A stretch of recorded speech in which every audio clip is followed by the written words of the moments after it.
لوگوں نے اللہ کی قدر کا حق کی ادا نہیں کیا۔ اگر لوگوں کو پتہ چل جاتا اس کی شانوں کا، اس کی عظمت اور اس کی رفت کو جانتے تو کبھی بھی نافرمانی نہ کرتے، اس کے حکموں کو نہ ٹالتے۔ اللہ کے حکموں کو ٹالنے کا سبب کیا ہے؟ صبح جاگ نہ آنے کا سبب کیا ہے؟ اللہ کے حکموں کو توڑنے کا سبب کیا ہے؟ اس کے قانون کو، اس کے نظام کو نہ ماننے کا سبب کیا ہے؟ اس پر عمل نہ کرنے کا سبب کیا ہے؟ لوگوں نے اللہ کی قدر کو ہی نہیں جانا۔ اللہ کی قدر و اہمیت کو جانتے تو کبھی ایسا نہ ہوتا۔ یہ سب اس لیے ہو رہا ہے کہ وما قدر اللہ حق قدرہ، لوگوں نے اللہ کی قدر کا جو حق تھا اس کو ادا ہی نہیں کیا۔ اس لیے لوگ جو ہے وہ دین کو اور اللہ کے احکام کو ایزی لے رہے ہیں۔ لیکن یہ تو قیامت کے دن پتہ چلے گا، جب ایک ایک عمل کا، ایک ایک حرکت کا، ایک ایک سکنت کا حساب ہوگا۔ حرکت کا تو حساب ہوگا ہی ہوگا، سکنت کا بھی حساب ہوگا، یعنی جو ہم نے کیا اس کا بھی حساب ہوگا، اور جو کرنا چاہیے تھا نہ کیا اس کا بھی حساب ہوگا۔ ہم نے جو حرکت کی اس کا بھی حساب ہوگا، اور جو حرکت نہیں کی ہے، وہ جو درمیان میں وقفہ تھا اس کا بھی حساب ہوگا۔ بلکہ ایک حدیث میں آتا ہے لا تزول قدم عبد یوم القیامہ حتی یسأل عن اربع، قیامت کے دن اللہ بندے کے قدم اپنے سامنے سے ہٹنے نہیں دے گا جب تک اس سے 4 سوال نہیں پوچھ لے گا۔ اسے 4 سوالوں کا جواب دینا پڑے گا۔ عن عمرہ فیما افناہ وعن شبابہ فیما ابلاہ، اس کی عمر کے بارے میں پوچھے گا، کہاں گزارے کے آیا زندگی۔ اللہ اکبر۔ وہ تو ایک شاعر نے کہا تھا قبر کے منظر کو کہ کونڈ چک کے پوچھنا پھر سائیاں راتاں پچھلیاں کتھے گزاریاں نہیں۔ وہ تو پوچھے گا اللہ، ایک ایک لمحہ پوچھے گا۔ ان عمرہ فیما افناہ، عمر کہاں گزاری، کہاں برباد کی عمر۔ اچھا عمر میں بچپن بھی ہے، جوانی بھی ہے، بڑھاپا بھی ہے، لیکن الگ سوال ہوگا۔ دوسرا سوال ان شبابہ فیما ابلاہ، اچھا جوانی کہاں گزاری۔ عمر کے اندر جوانی آتی ہے، لیکن جوانی کا ایک الگ سے سوال ہوگا، اس لیے کہ زندگی کا نقطہ کمال جوانی ہوتی ہے۔ آوارگی میں تو نہیں گزاری، مجنوں تو نہیں بن کے گزاری، چوکوں اور چراہوں کے اندر نظر کی بدکاریاں تو نہیں کی، تم نے اپنی خواہشات کی غلامی تو نہیں کی۔ تیری جوانی کی ضرورت تو محمد عربی کے دین کو تھی، تو نے جوانی کہاں کاٹ دی، کہاں گزار دی۔ ان شبابہ فیما ابلاہ، دوسرا سوال اللہ پوچھے گا جوانی کے بارے میں، کہاں گزاری۔ تیسرا سوال مال کے بارے میں اللہ پوچھے گا، کمایا کہاں سے اور خرچ کہاں کیا۔ صرف کمانے کے بارے نہیں ہے، کچھ لوگ کہتے ہیں کہ ٹھیک ہے ہم حلال کما رہے ہیں، لیکن خرچ کریں وہ ہماری مرضی ہے، ہم اپنے مال سے خرچ کر رہے ہیں۔ آج کل شادیاں چل رہی ہیں اور لوگ شادیوں کی تقریبات کے اندر ایسے پیسے اڑا رہے ہیں جس طرح پانی بہایا جاتا ہے۔ کچھ لوگوں کی تقریبات تو 15 دن ختم ہی نہیں ہوتی، اور جو مزید اس سے آگے کا طبقہ وہ مہینہ مہینہ شادی کی تقریبات کو لے کے چل رہا ہوتا ہے۔ آج قوالی نائٹ ہے، آج فلاں ہے، بلکہ وہ ایک دن محفل میلاد بھی کروا لیتے ہیں، سمجھتے ہیں چلو اللہ کو بھی راضی کر لیں۔ تم اللہ کو دھوکہ نہیں دے سکتے، یہ تمہارے مکر وہ خوب جانتا ہے کہ تم کیا کرنا چاہ رہے ہو۔ تو پیسے اڑائے جا رہے ہیں، گانے گائے جا رہے ہیں، اور اللہ تللو میں اڑائے جا رہے ہیں۔ اور دلیل کیا ہوتی ہے؟ ابھی میں کسی کا مال تو نہیں لوٹا، یہ تو میری اپنی کمائی ہے۔ اور نفس ایک دلیل تراشتا ہے، یہ کمائے کس لیے جاتے ہیں؟ بچوں کی خوشیوں کے لیے کمائے جاتے ہیں۔ تو ہم نے خوشی بھرپور کرنی ہے، لیکن اللہ قیامت کے دن اتنی دیر تک قدم بندے کے سامنے سے ہٹنے نہیں دے گا جب تک یہ سوال نہیں پوچھ لیتا کمایا کہاں اور خرچ کہاں کیا۔ ہمارا دین ہمیں اپنی اولاد پہ وسعت کے ساتھ خرچ کرنے کی تلقین دیتا ہے، لیکن جو فضول خرچی کے زمرے میں نہ آئے۔ حضرت علی المرتضیٰ کا قول ہے یجب علی صاحب المال ان یوسع علی عیالہ، صاحب مال کے اوپر واجب ہے کہ وہ اپنی اولاد پر وسعت کرے۔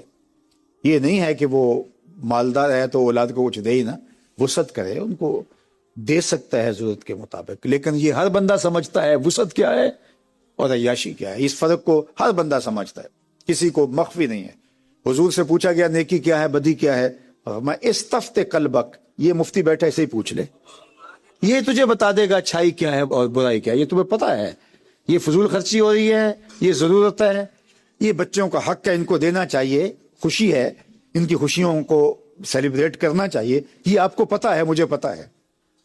اور کہاں تجاوز ہو رہا ہے یہ بھی ہمیں پتا ہے، یہ اللہ نے ہمارے اندر رکھا ہے۔ فَأَلْهَمَهَا فُجُورَهَا وَتَقْوَاهَا، اللہ فرماتا ہے ہم نے انسان کو پیدا کیا تھا تو خیر اور شر کی تمیز اس کے سینے میں ہم نے رکھ دی تھی۔ یہ کسی سے نہ بھی سیکھنے جائے تو یہ ضروری ہدایت ہم نے جو ہے وہ اس کے سینے کے اندر رکھ دی تھی. اسے پتا ہے یہ ضروری ہے اور یہ غیر ضروری ہے. تو اللہ قیامت کے دن بندے کے قدم اپنے سامنے سے نہیں ہٹنے دے گا جب تک یہ پوچھ نہیں لے گا مال کمایا کیسے اور خرچ کیسے کیا. چوتھا سوال کیا ہے؟ ان علم ہی، اس کے علم کے بارے میں پوچھے گا کہ اپنے علم پہ تو نے عمل کہاں تک کیا. ممبر پہ بیٹھ کے بھاشن دیتا تھا یا تیرا اپنا عمل بھی اس کی مطابقت میں تھا؟ لوگوں کو ہی تقریریں کر کر کے سناتا تھا یا اپنا تیرا رویہ بھی اس کی مطابقت میں تھا؟ تیری خلوت اور جلوت بھی اس کے مطابق تھی؟ یہ اللہ تعالیٰ جب تک پوچھ نہیں لے گا اتنی دیر تک بندے کے قدم سامنے سے نہیں ہٹ.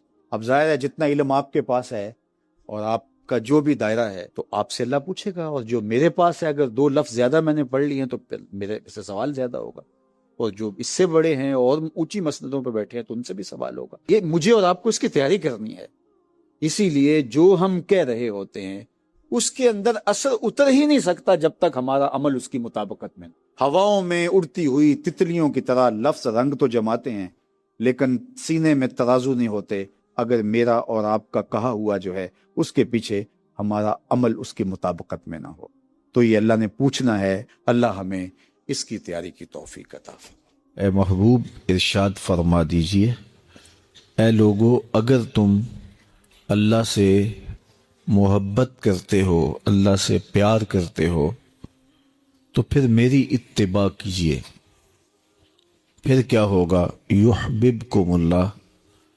تم محبت کرنے نکلے تھے لیکن تم خود محبوب بن جاؤ گے. اللہ تمہیں اپنا محبوب بنا لے گا.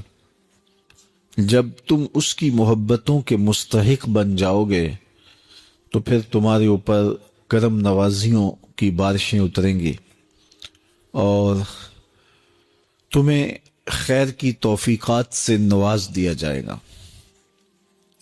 تم راہ حق پہ چلو گے تو تمہارے لیے آسانیاں پیدا کر دی جائیں گی، ورنہ یہ راستہ بہت کٹھن ہے.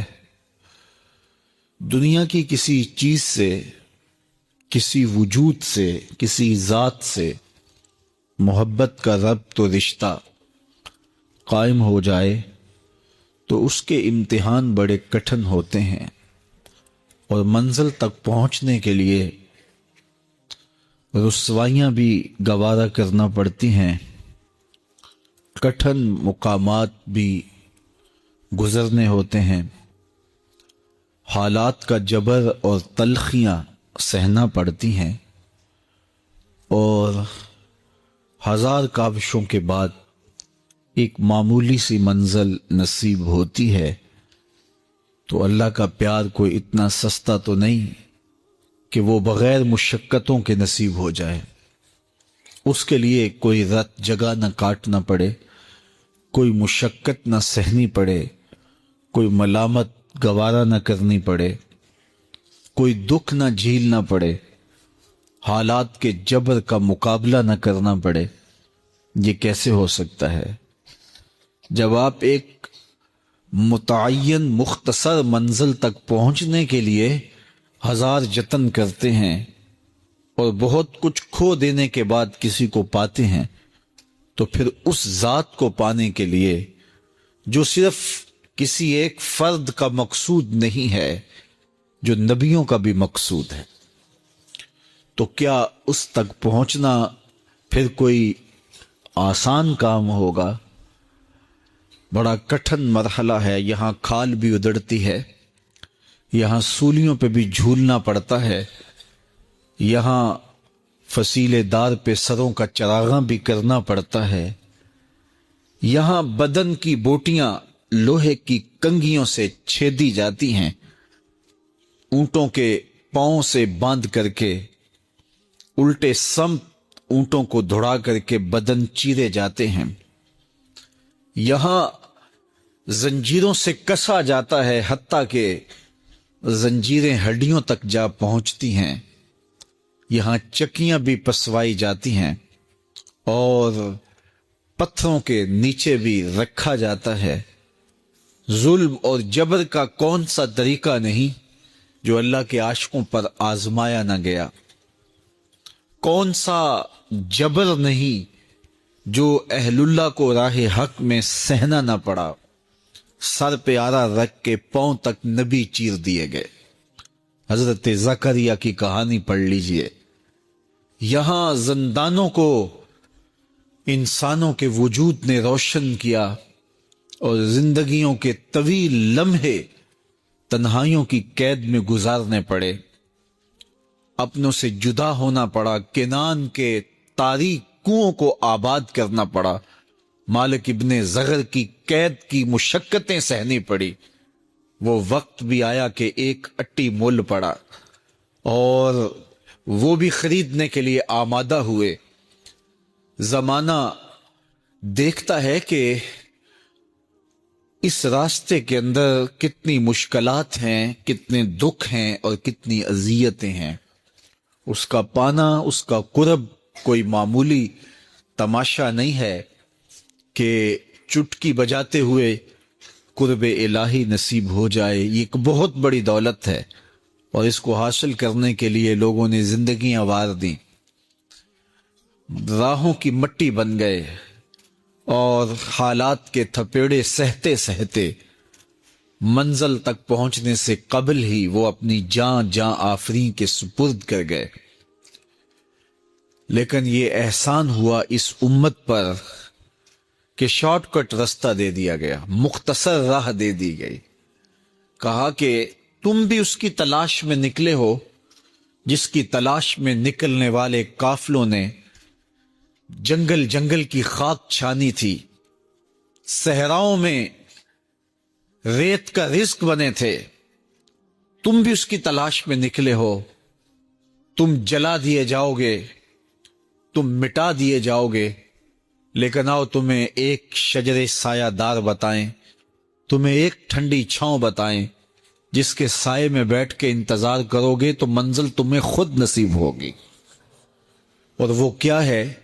قُلْ إِن كُنتُمْ تُحِبُّونَ اللَّهَ فَاتَّبِعُونِی، آؤ میرے محبوب کی چوکھٹ تک آؤ، جسے تم تلاش کرنے نکلے ہو وہ تمہیں خود آ کے ملے گا۔ اللہ اکبر۔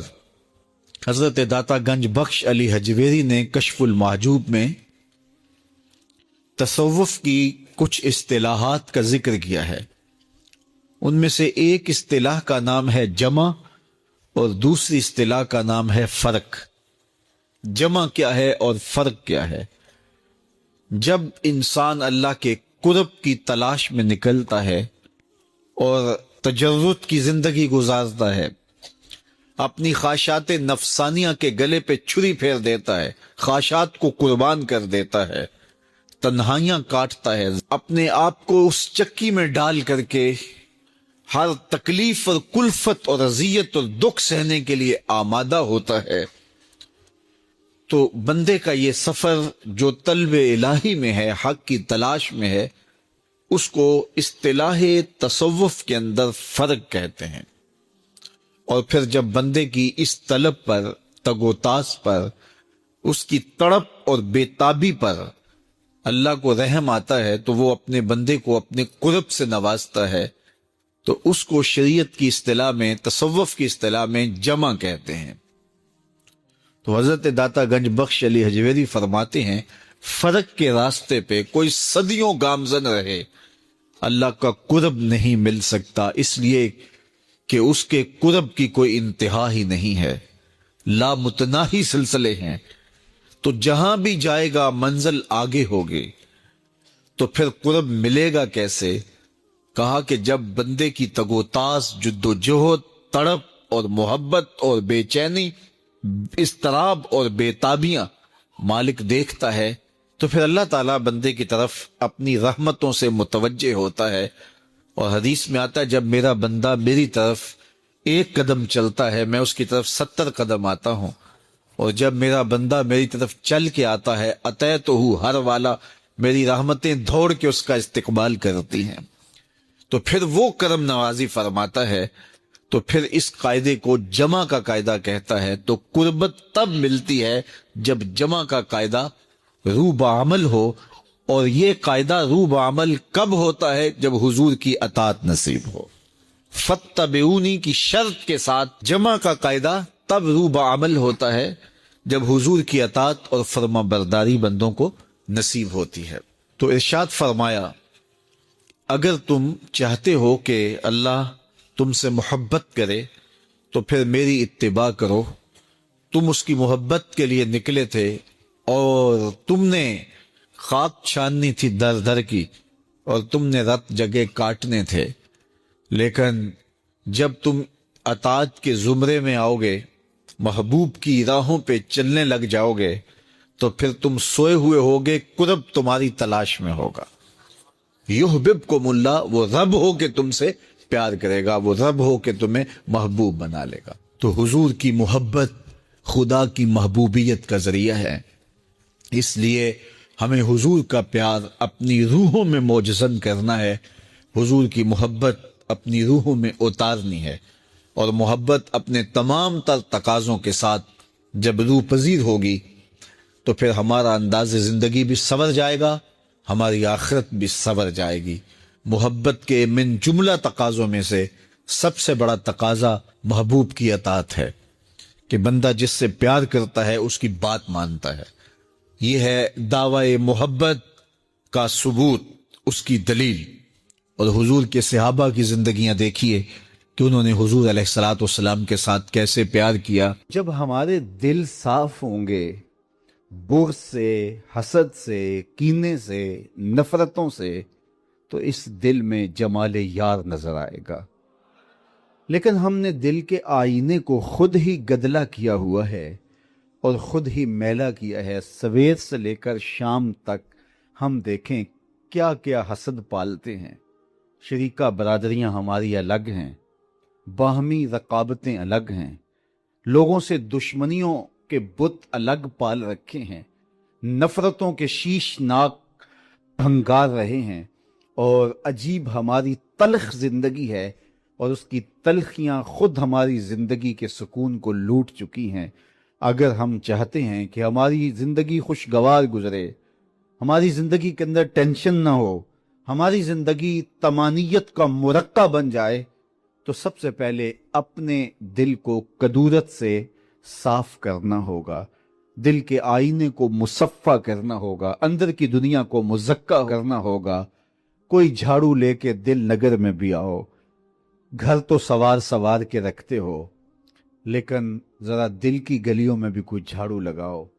گھروں میں تو چراغاں کرتے ہو، کوئی پیار کا دیا یہاں بھی روشن کرو. نفرتوں کے بت توڑو، ایک دوسرے کے قریب ہو جاؤ، اور جب مومن کے لیے، اہل ایمان کے لیے تمہارے دل نرم ہو جائیں گے تو دیکھنا کہ تمہارا رب تم پر کتنی رحمتیں نازل فرماتا ہے. تو سب سے بڑی چیز یہ ہے کہ ہم اپنے قلوب کی صفائی کا، اس کی تطہیر کا، اس کی پاکیزگی کا سامنا کریں، چونکہ بنیاد یہی ہے. دل اگر صاف ہے تو پورا بدن ٹھیک ہو جاتا ہے، دل اگر خراب ہو جائے تو پورا بدن خراب ہو جاتا ہے. میرے اور آپ کے آقا و مولا نے فرمایا الا ان فی الجسد مضغہ، انسان کے جسم میں گوشت کا ایک ٹکڑا ہے، جب یہ صحیح ہو جاتا ہے تو پورا جسم صحیح ہو جاتا ہے، اور جب یہ خراب ہو جاتا ہے تو پورا جسم خراب ہو جاتا ہے. پھر ارشاد فرمایا الا وہی القلب، سن لو، گوشت کے اس ٹکڑے کا نام دل ہے. دل کی اصلاح پورے بدن کی اصلاح ہے. دل کی اصلاح سے فرد کی اصلاح ہوتی ہے، فرد کی اصلاح سے معاشرہ اصلاح پذیر ہوتا ہے، اور معاشرے کی اصلاح سے ایک خوبصورت زندگی کا تصور ابھرتا ہے جو ہمارا مقصود ہے. لیکن ہم اپنے دل کو نفرتوں کے الاؤ میں رکھا ہوا ہے، اور ہر وقت حسد، بغض، کینے ہمارے سینے کے اندر پل رہے ہیں. کسی کو اللہ کوئی دولت عطا کر دے، کسی کو عزت مل جائے، کسی کو شہرت مل جائے، تو ہم خام خواہ کی آتش غیظ و غضب میں جل رہے ہوتے ہیں. تو اپنے دل کی پاکیزگی کا سامنا کرنے کی ہمیں تلقین کی گئی ہے. تو فرمایا یہ صحیح ہو جائے تو پورا جسم صحیح ہو جاتا ہے. بلکہ حضرت رومی علیہ الرحمہ نے تو قلم توڑ دیا، دل بدست آور کے حج اکبرست، از ہزاراں کعبہ یک دل بہترست، کعبہ بن گاہے خلیل اطہرست، دل گزر گاہے جلیل اکبرست. کہا دل کو قابو میں لے آ، یہی حج اکبر ہے، ہزار کعبے سے ایک دل بہتر ہے. کہا اس لیے کہ کعبہ حضرت ابراہیم خلیل کی گزرگاہ ہے، دل رب جلیل کی گزرگاہ. اور اگر کعبے بھی چلے گئے دل ہی صاف نہ ہوا تو وہ کیا کسی نے کہا تھا نا، کعبے گیا گل نہیں مک دیجئے دلو نہ مکائیے. تو اس کا صحیح ہونا پہلی شرط ہے. دل کی اصلاح پورے بدن کی اصلاح ہے، اس کی ستھرائی پورے بدن کی ستھرائی ہے. تو اس لیے اس کو قابو میں کرو. یہ کائنات ہے. ہمارے صوفیاء پہلی توجہ دیتے ہی دل پہ ہیں. جو عالم ہوتا ہے اس کا حملہ دماغ پہ ہوتا ہے، لیکن صوفی کا حملہ دل پہ ہوتا ہے. وہ سمجھتا ہے دل ٹھیک ہو گیا تو پورا بدن ٹھیک ہو جائے گا. دل کی اصلاح پورے بدن کی اصلاح ہے. صوفیاء اس کو کائنات صغیر کہتے ہیں، چھوٹی کائنات. پوری کائنات کو اگر اس کا خلاصہ بنائیں تو دل بنتا ہے، دل کو پھیلائیں تو کائنات بنتی ہے. وچے بیڑے وچے چھیڑے وچے ونج مہانے ہو، 14 طبق دلے دے اندر تمبو وانگوں تانے ہو. تو کامیاب ہوا ہی وہی، حقیقی کامیابی اسے ملی کہ جس نے اپنے دل کو ٹھیک کیا، جس نے اپنے اندر جھاڑو دیا، جس نے اپنے باطن کی صفائی ستھرائی کے سامان کیے، جس نے اندر کے میل اتارے. اللہ اکبر. جس نے اپنے اندر کی غلاستیں دور کی.